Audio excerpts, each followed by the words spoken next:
The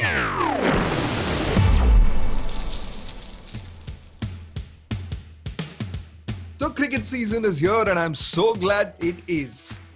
Welcome to the 13th episode of the Deliberate Talks podcast, and I'm your host Dakshin Adyantaya, who absolutely loves the game called cricket. And that's why on today's episode, I intend to get into the nitty-gritty of the cash-rich tournament, the Indian Premier League. So while all the scoop of the players, teams and more is lined up for today, let's get into the conversation straight away with amazing facts about the game. In 2010, IPL became the first sporting event in the world to broadcast live on YouTube.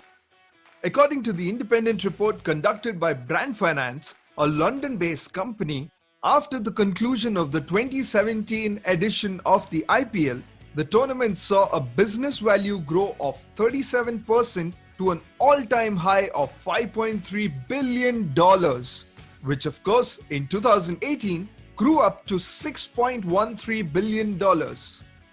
Did you know Virat Kohli is the highest run getter in the history of the tournament with 5,427 runs, while the universe boss Chris Gayle holds the record of the maximum sixes in the tournament with the number of 326 sixes. Wow.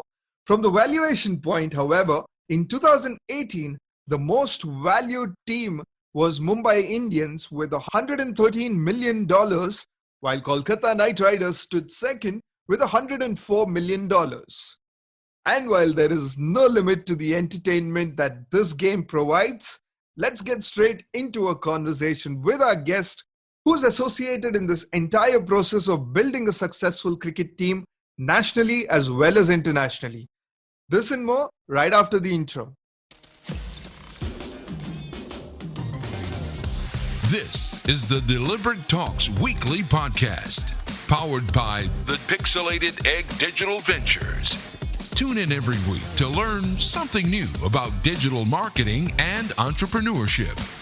And now, over to the voice of your host, Dakshin Adyantaya. Enjoy the show.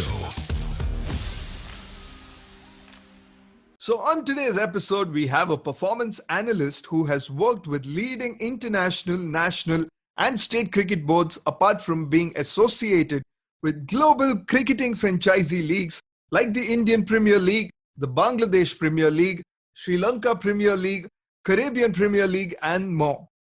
He has worked closely with the likes of Ricky Ponting, Sourav Ganguly, Arvind De Silva, Alan Donald, Lance Klusener, Robin Singh and more.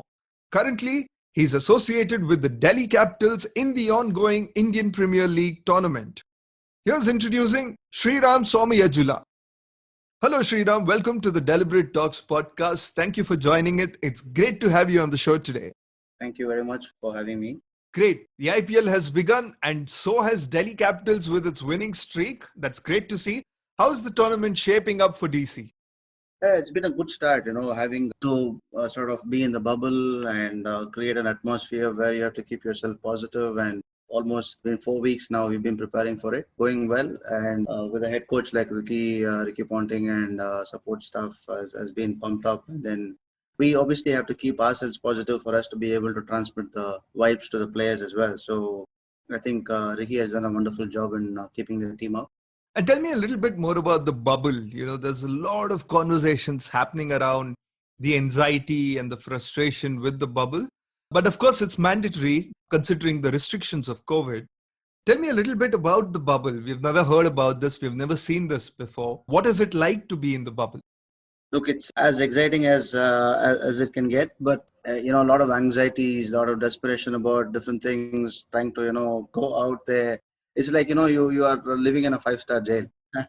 Just to make it even more elaborative on this, not even allowed to go and meet your own mates in the next room. It's as difficult as it can get when you're not able to meet people. After all, when you see people, you obviously talk, chat, do all of that. That'll be nice, but when you're locked up in a room where you don't have any other connectivity with your own people here, and you're virtually connected with people around, it gets tough.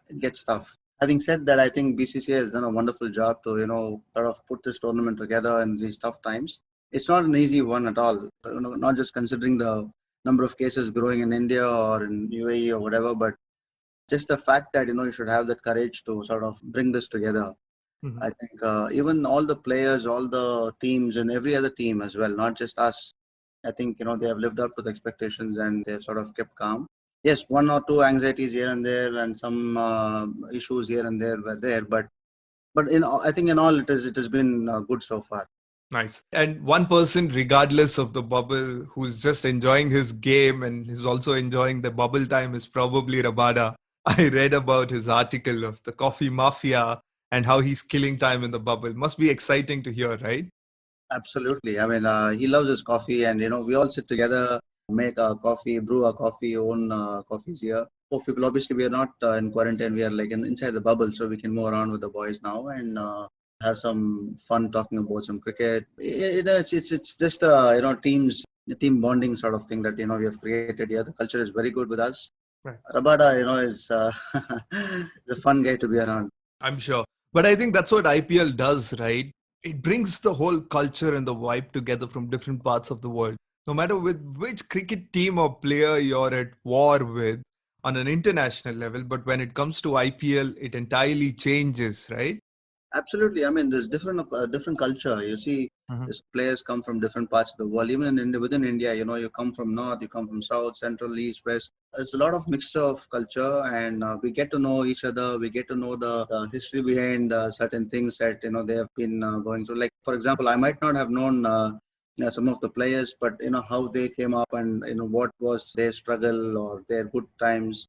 For someone like Harshal, who hails from Ahmedabad, Gujarat, but he plays for Haryana, how he approaches his game differently there. So it's a lot more than just cricket, but when you talk about cricket, it's different culture. IPL get all of these things together.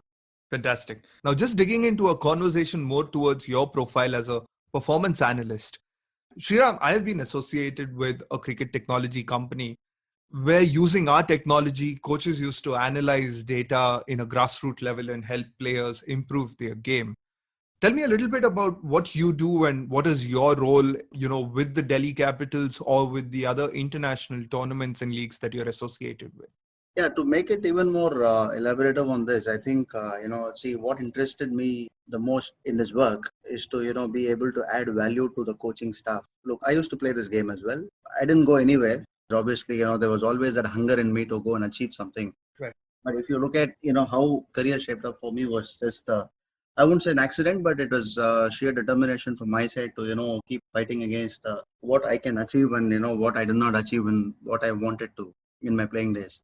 So that's how it started, the hunger. But eventually, it grew up as I kept, growing in this industry. A lot of struggles, a lot of the coaches, some of them will come and say, okay, I need this, that. I need to be on the money all the time, to keep getting innovative stuff for them. I can't be giving them what they already know. They wouldn't have the trust on me later. Right. So to build that trust, I need to be always asking questions to myself. So how, why, if this happens, if that happens, what are the scenarios, how is it that I can add value to the team, add value to the players. So some of the players can come and say, what have you done, what game have you played, for you to come and give me a suggestion, give me an advice on doing this, that. But you have to go past all these things. In every industry, in every other profession, you will have your own hardships, you'll have your own issues. But this is one such obstacle or an issue that I see here. You don't have to have necessarily played the game to be talking, but then if you have played the game, obviously you have more first hand experience. That's how it started. But it's been a brilliant journey for me. I mean, I can look back and say easily that the learnings are more, whether it's I won't say it a failure, but there's a lot of learning for me year on year. Every single day, there's a challenge, new challenge that this job throws up, and then you have to live up to it. You have to come up and say, hey, there's a challenge ahead of me. I know there's a problem, but the moment I look at problem as a problem, I'm not going anywhere. My mind doesn't find a solution for it instantly. So I need to sit and really analyze about how. It's like telling you that I know there's a problem within the team, the combination is not fitting in. And if I keep saying there's a problem and not look at how I find a solution to it, I will never be able to get a proper solution to my team. So that's how it has transpired over a period of year for me, for a few years for me right now. But if you look at as analyst, I think I'm not saying because I'm part of it or I'm doing this. as analysts, we are on, there are so many analysts like this who are always on the run, for information, for collecting data and, how you permutate it, how you come up with models, setting up data models, predefined sets of players, of history, of the archive that has been happening in a game, in a venue or, in a tournament. So very, good discussions we have with players, coming up with why this, why not this option, why not that option. So these are the things that have actually opened up, quite a lot. Right. It's not easy. It's not just a fanboy moment. You go and sit with a player and click pictures in the dugout, and it's not that. It's much beyond that. The players start treating you differently. The coaching staff look at you differently. The moment you add value, even that 1% has add a lot of value in winning a game. Interestingly, there, Sriram, while you did mention your point of view of how a performance analyst is, a few years ago, the role of a performance analyst was simply consisted of recording a training session or a game and create video highlights to provide to the managers and the coaches for the review of the players. How has it changed and what does it look like now and evolved to what it has become to what you're doing right now? You see, it is the perception of people also. Video analysis is what is the base of all, right? And data is split into two forms, video and statistical data. It's about how you're able to play around with that information and evolve from there. So it could be just, a video that is available. And for all of this, proof is required. If I just say that, Rabada has bowled so many Yorkers and so many balls in the death, and this is how people keep getting out, I can only visualize it. I will not be able to see anything if there's no video evidence available in front of me. So without video, statistical data is sort of a handicap. Without stats, just a video, yes, it can give me a lot of content, lot of proof. But do we do that in this venue? So typically, there are 10 models, and we need to be very clear with it. It goes hand in hand, both video and the statistical data. So it has evolved, over a period of last, say a decade or so.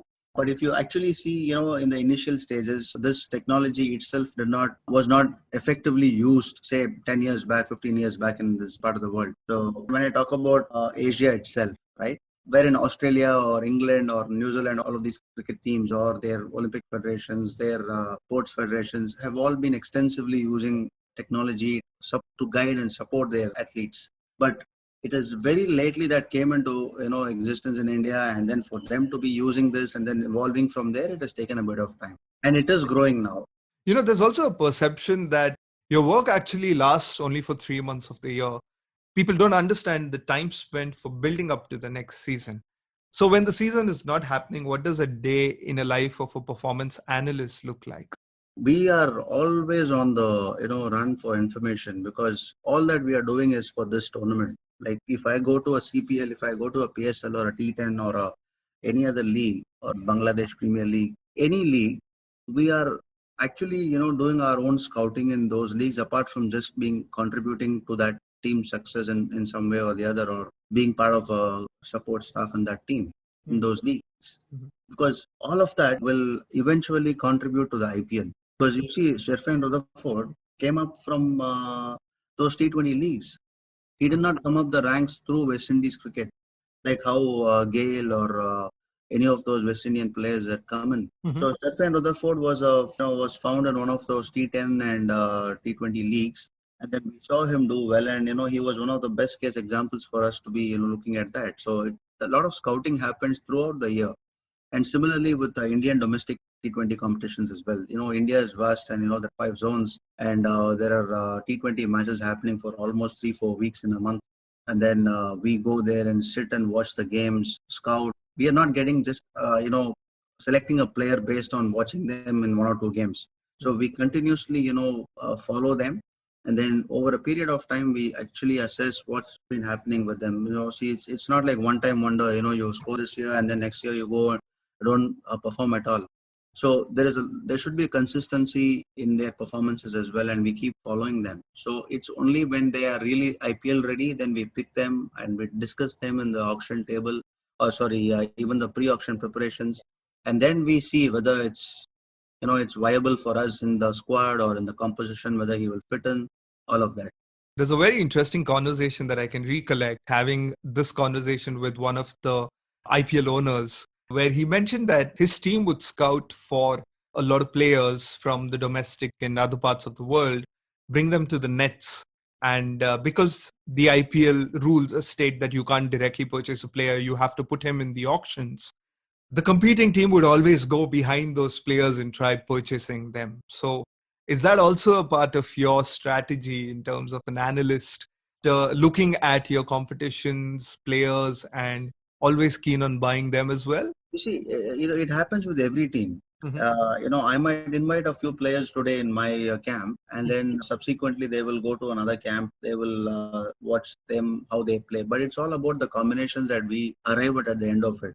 Right. Assuming A, B, C are there for me, all three different all rounders, three different type of all rounders. One is a spin bowling, one is a fast bowling, and one is a batting all rounder. So for me, if my combination fits all of these three, then I would go with them. Mm-hmm. And I don't need to hold back. I also have to see auction dynamics is so different and difficult that you need to be really good at your numbers. You might end up saving a few crores for one player, and you might want to pump in a little bit more for getting the other player and then seal your spots. And the talent is one thing, and being able to get the talent on the table where you actually bid for, keep bidding for him, and there will be a bid war going on. You have to be able to win that player just by bidding more for than the other team. I mean, obviously you're bidding because you have seen enough talent in that person. So it's not easy. I mean, it's not easy for us to make those decisions. But yes, coming to that point of how we will select players, yes, it's very difficult because he comes to us, he goes to Rajasthan, he goes to say Kings 11 or a CSK, or he might have done 4 trials already. Ultimately, it has to fit in your combination, and you should be really convinced. And you can't judge somebody by just seeing 1 or 2 practice sessions. You might have seen them before, but you will get a first-hand look at what they are, how they are, and you also need to look beyond. You must be able to look at their attitude, their team. Whether he is a team man, whether he how well he gels with the team, all of that. So all that cannot be sort of arrived at in a day or two. Fair enough. Right. Right. Just talking about auctions again, let's talk about them in a little more detail. There's a very interesting insight about how you identified Sandeep from Nepal for your team. He's been a great value for your team. Let's talk about that. How did you go about identifying this process? And tell me a little bit more insights and interesting stories about the auctions. In terms of, do you have backup players? How do you chase players? What's your process like when it comes to the auctions? Look, firstly, I've worked with different associate teams. Mm-hmm. I have also worked with Nepal cricket team, and we first time ever we qualified to a World Cup, T20 World Cup in 2014. So it's been a good step up for us in terms of finding the talent. And Nepal is never short of talent, to be honest. So I mean they've always had talent. It's just that they have to play more cricket at the highest level. But I did a lot of work for them, scouting from various regions and working with them individually during the T20 qualifiers and beyond. Having said that, it's not easy to sort of go out and then bring some talent and then give them an exposure in the T20 leagues or in big major leagues like this. I think he has come good under Michael Clark in one of the Hong Kong T20 leagues, and Michael Clark again gave him a lot of opportunity to go and play, and he backed him when he was 16 years old. Mm-hmm. So from there, we brought it up. And one of the coaches with us in 2017 also said that, there's a guy in Nepal, we should be looking at him. That's how we brought that name into the foray. And otherwise, he would have just been another spinner from that part of the world. And that's it. Nobody would have probably known him this extensively. And IPL wouldn't have seen this product. There's a lot of scouting that goes on in the back end. And we brought him down to Delhi. And we asked him to bowl in the nets, and mighty impressed with what he has given us in the nets and the confidence and the courage that he showed.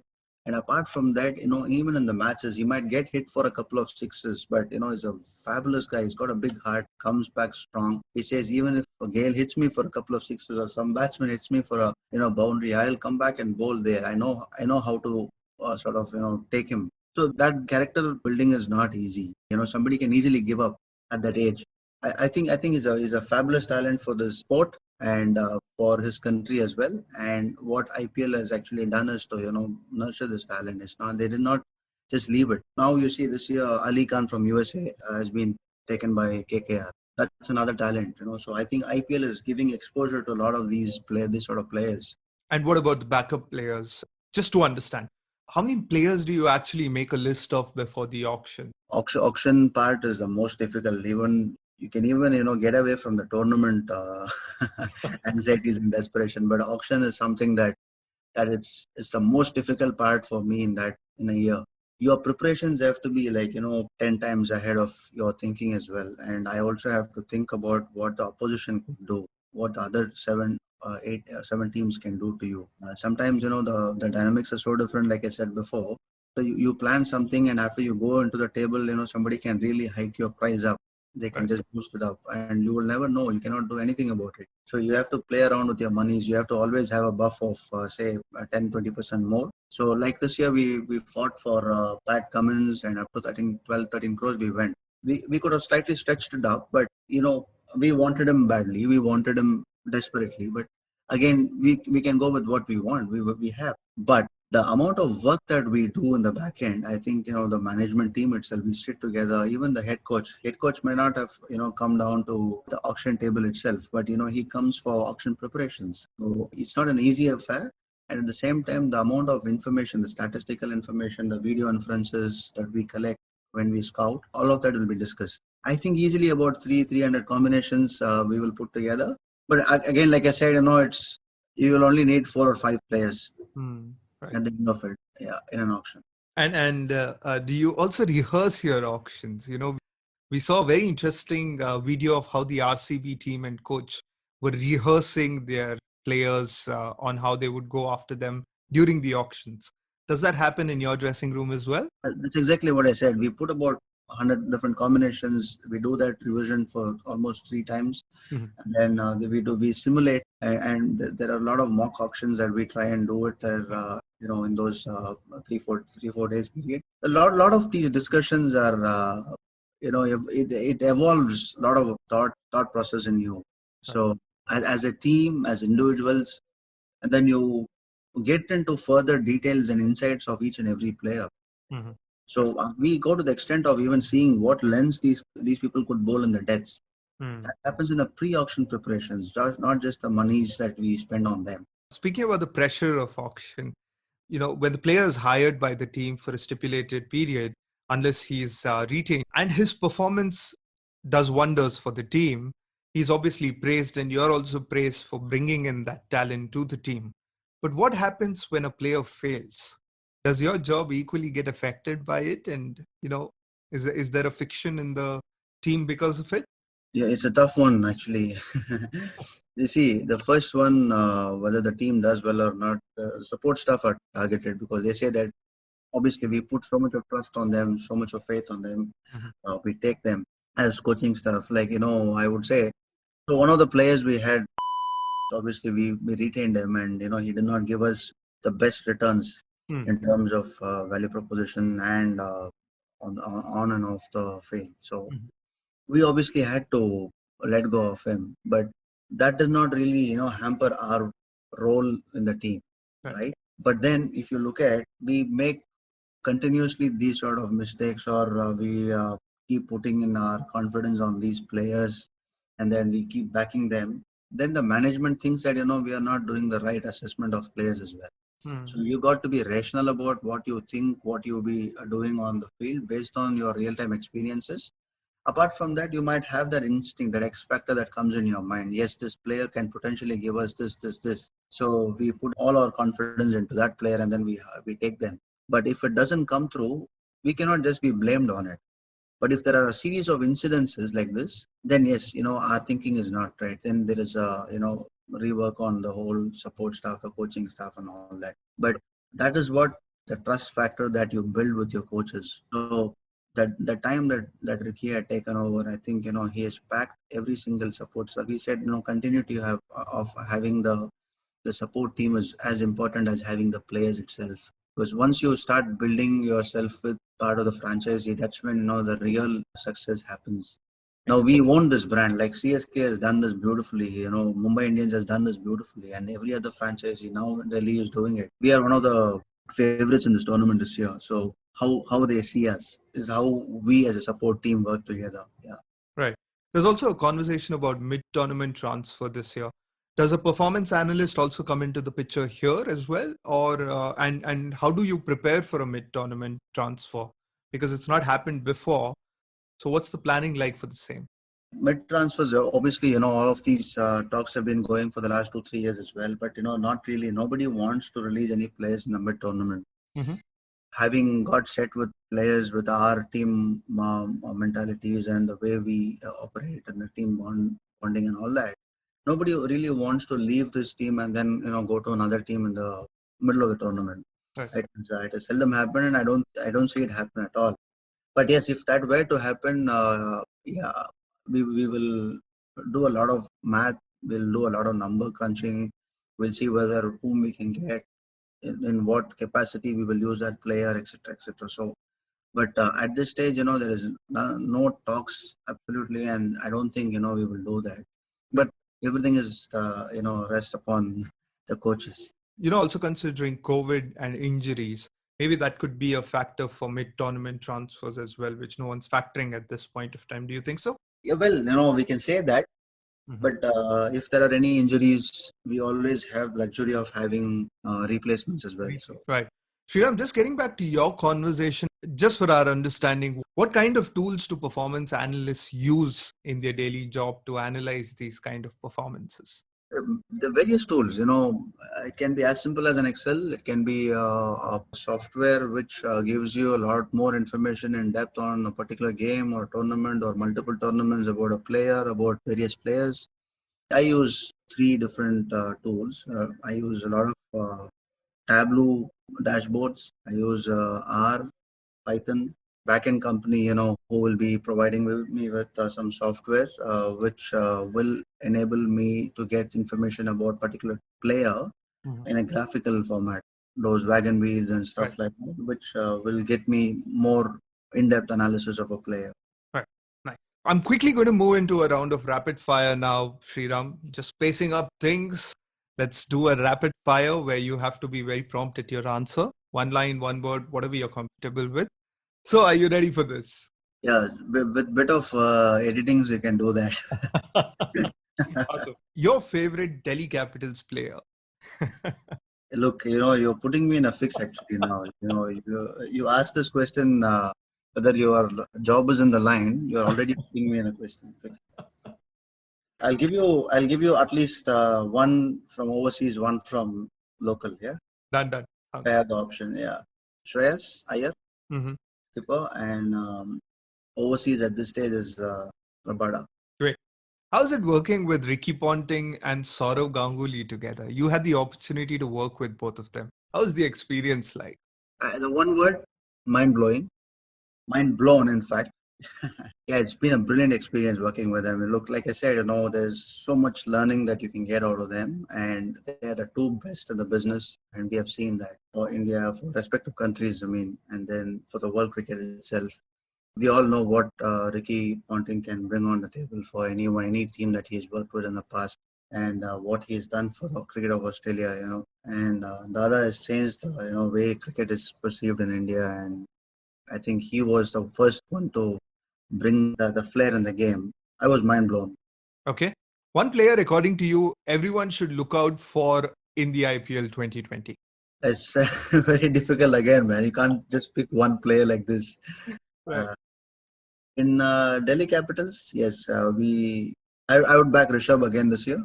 Great. One player you wish plays for your team next year. Come on, you give me options. Ben Stokes. Fantastic. Ben Stokes, fantastic. Okay, if one needs free merchandise of the Delhi Capitals from you, what do they need to do? Just go to the DC website and then order from me. Great. What's next for you after the IPL? We have T10 and then move on to if the Australia-Afghanistan series happens, or then Bangladesh Premier League. Great. Nice, interesting answers there, Sriram. Friend us on your socials and let's connect. Now, quickly moving into our last round of questions. This question comes from Sumedh Kotari, who asks, a career as a performance analyst, what's the kind of hard work one needs to do, and how does one need to prepare to play for the big leagues?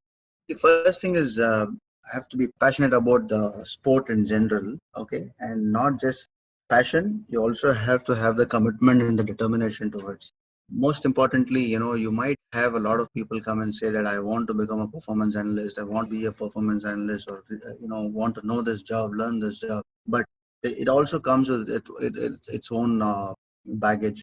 You have to be able to build your own set of qualities in you, where you sit and discuss. You will have to be completely glued to the computer, understand about each and every player. Like basically, you have the complete biodata of all the players across the globe, and you have to be able to build a storyline behind every single player that you talk about. So unless you are very thorough with your subject, you will not be able to go and talk or convince a player or a coach. That is the primary requirement. And all your other degrees are all add-ons. It's nothing like you get what you gain as a practical experience. So I wouldn't really say that you have to study this, that, XYZ, but you can for upgrading your knowledge. There are so many sports management courses, sports analytics courses these days. It's easy for you. You might just get an opportunity anywhere, but for you to be able to stay there, sustain, and survive. Now, survive is not the right word, but sustain there takes a bit. So you have to be very, very thorough and strong in your domain knowledge.